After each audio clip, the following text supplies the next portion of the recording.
Hello everyone! I will discuss today how to make a Google site para magagamit natin sa ating klase para mapadali ang ating pagturo at sa teacher at sa bata. Una, open muna natin ang Google account natin.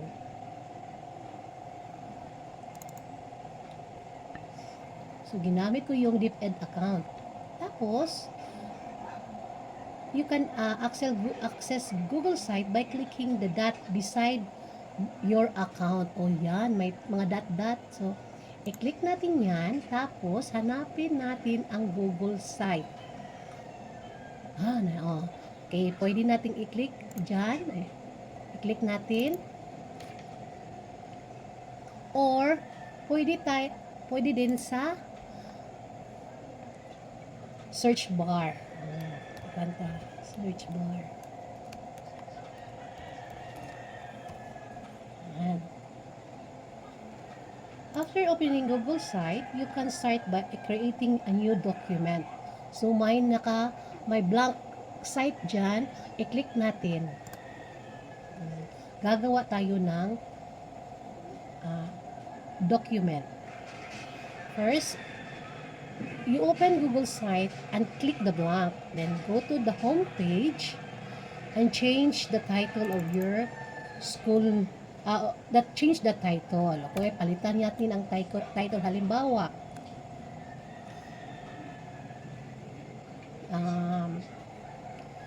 Achiever. Class Achiever. Class Achiever. Class Achiever.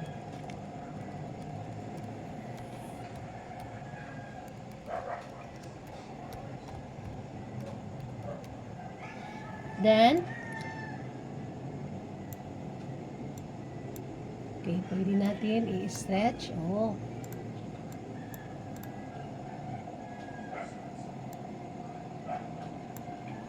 tapos, i-click natin yung change image. Hanap tayo ng image para kung anong gusto natin or nababagay sa ating document. Change. Tapos, i-upload ang larawan, picture.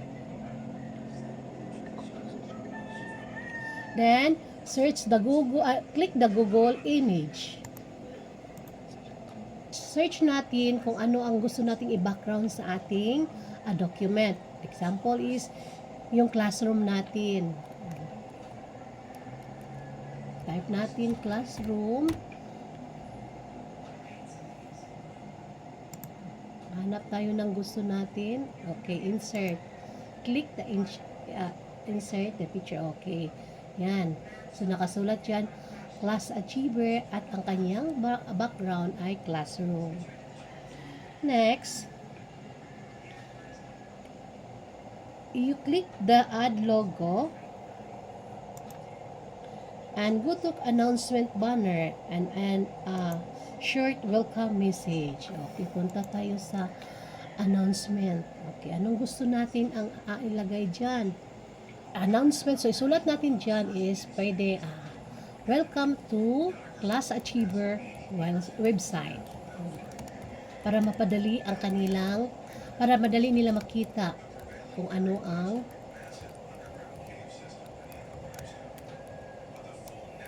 website. After that,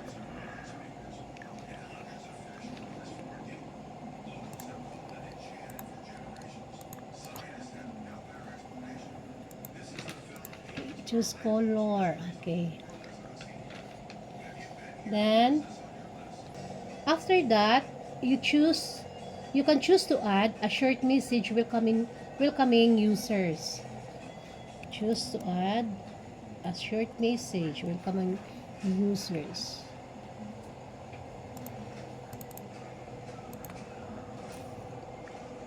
Ito yung sabi.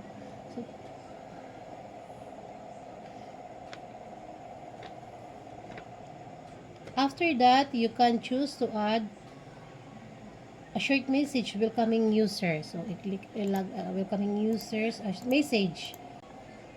ng ating pictures, background.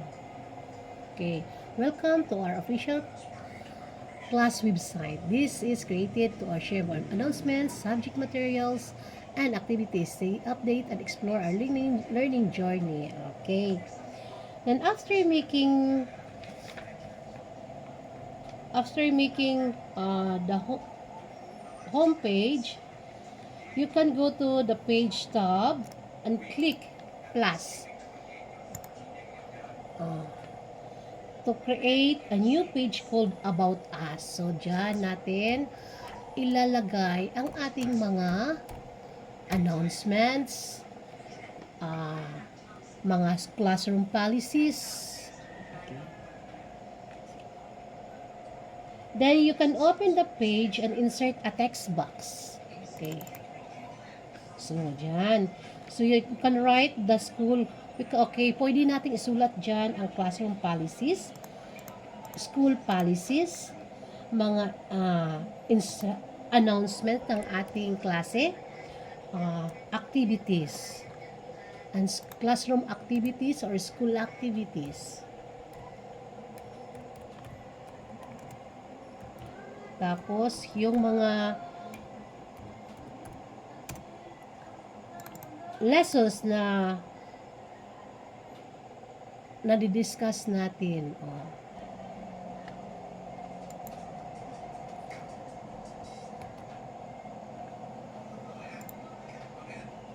Okay. So, we can write the school policies, the classroom policies, the activities, and the lessons we discuss. So, anong mga topic natin nadidiscuss natin, yung mga assignments. So, pwede natin dito ilagay. Then, you can add an image of the classroom or pwede natin ilagay yung mga larawan natin sa classroom, yung mga activities natin sa classroom. Then, after that,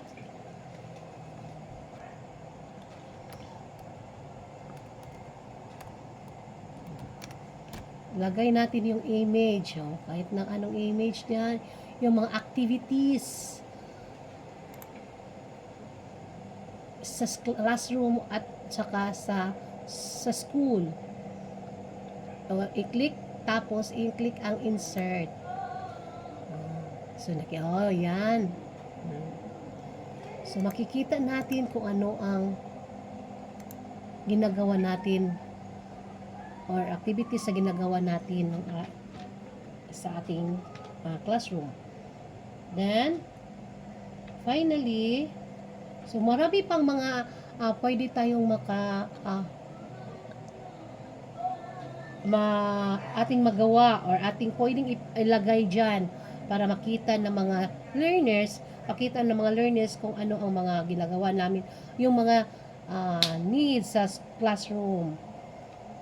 Then finally, you preview a website to click how it look like and everything is okay. So you click publish to make it right. To improve, publish.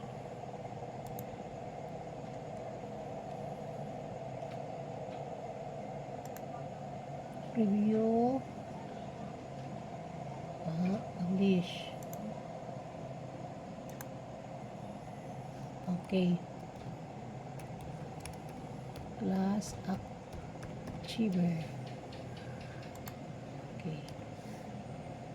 Publish.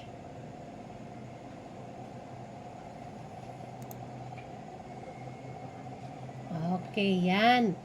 So, may output na tayo. Itong tinatawag natin Google site. So, ang ating Google site is about our classroom, about Class Achiever. So, ang Google site, ito ay makatulong sa teaching and learning by helping teachers organize lessons and share and in one easy to access place student can review materials anytime. So, pwede sila maka-check sa kanilang mga assignment. So, pwede natin ilagay dyan. So, para madali sa kanila makikita ang kanilang mga needs sa kanilang klase. That's all. Thank you.